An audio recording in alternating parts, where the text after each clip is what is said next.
Verse 1, Chapter 4. Shri Bhagavanuvāca imam vivasvate yogam proktavahanam avyayam vivasvan manave praha munarikshvakave bravit. In this verse, the personality of Godhead, Lord Shri Krishna, said, I instructed this imperishable science of yoga to the sun god Vivasvan, and Vivasvan instructed it to Manu, the father of mankind, and Manu in turn instructed it to Ikshvaku. Elaborating on the above thought, we find the history of the Bhagavad Gita traced from a remote time when it was delivered to the royal order of all planets, beginning from the sun planet.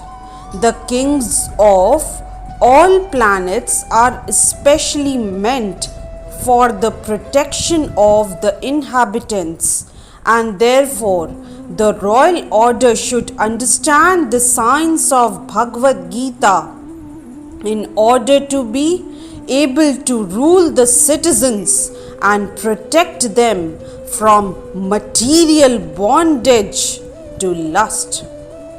Human life is meant for cultivation of spiritual knowledge in eternal relationship with the Supreme Personality of Godhead, and the executive heads of all states and all planets are obliged to impart this lesson to the citizens by education, culture, and devotion.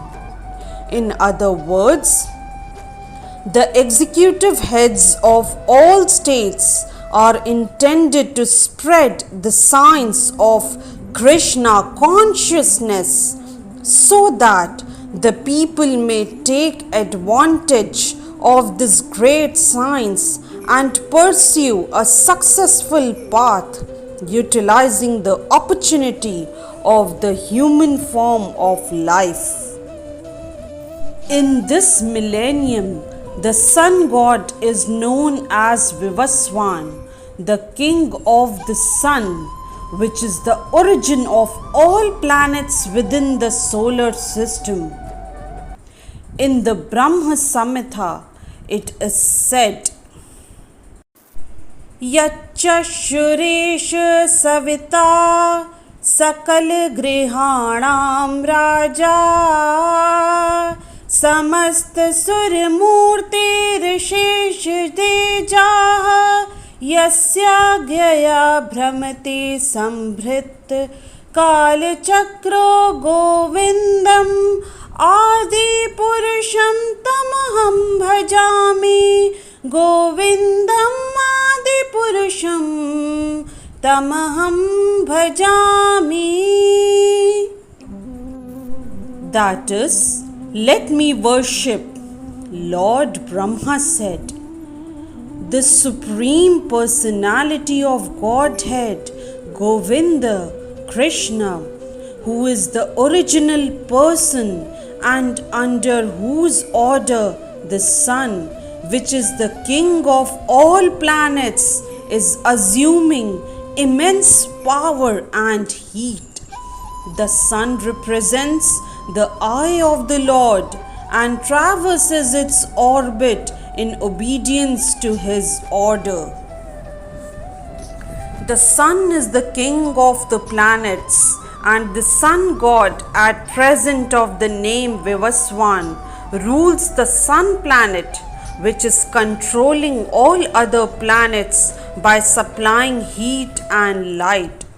He is rotating under the order of Krishna, and Lord Krishna originally made Vivasvan his first disciple to understand the science of Bhagavad Gita.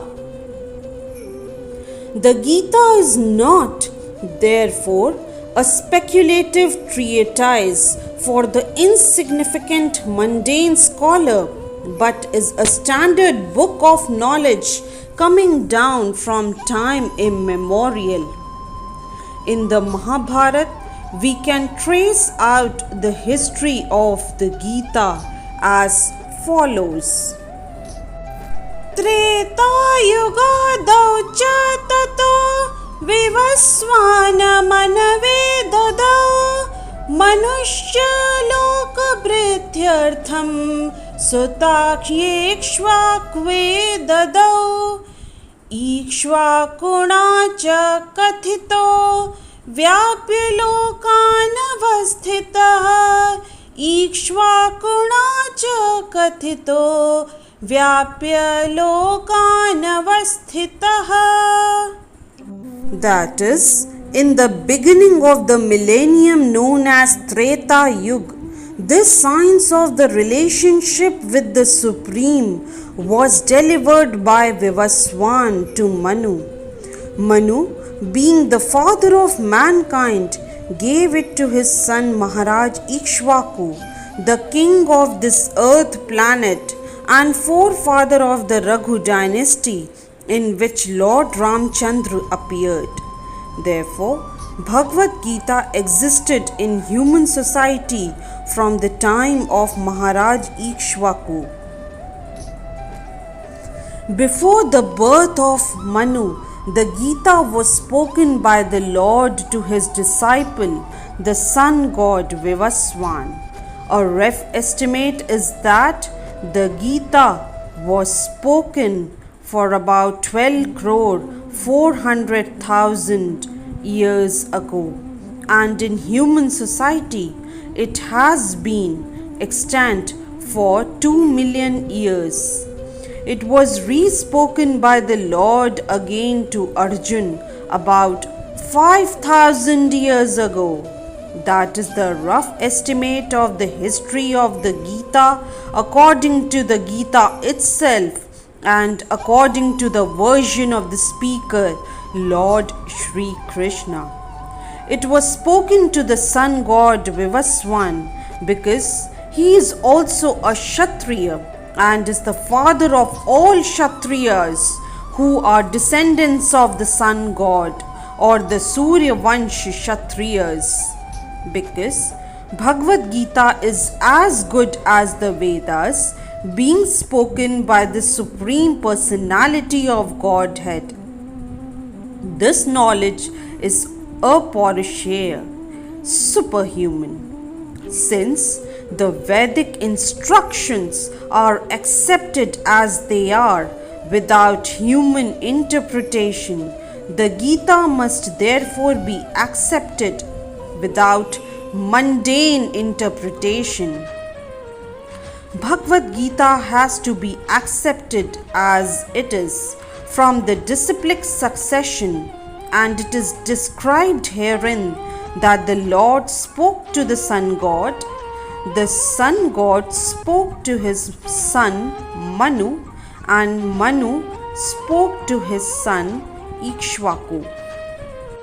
Hence, verse 1 of chapter 4 is explained. Jai Shri Krishna. If you like today's video, please do like, share, subscribe and comment on the channel Mystic Faith.